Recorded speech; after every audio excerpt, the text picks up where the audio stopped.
amayın amayın yer.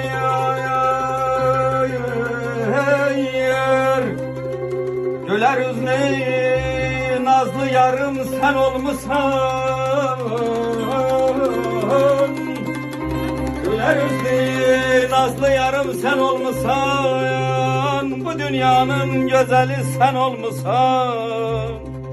Ey yar yok.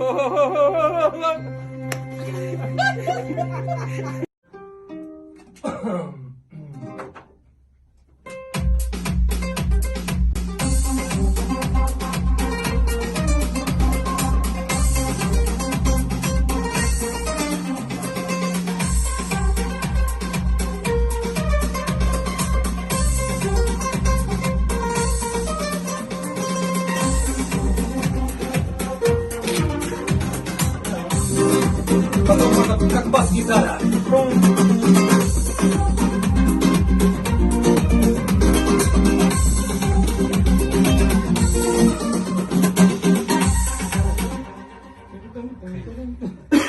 Короче, 2 раза повторяешь до музыку. Один ты, а потом поднимаешь. Чуть-чуть, иди.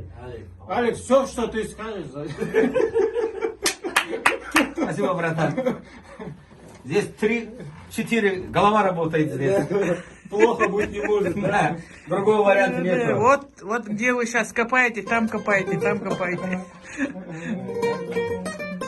2 раза. Да, голова хорошо. А сколько можно с наушников гитару? Да, конечно. Убрать? Убрать? Да, убрать.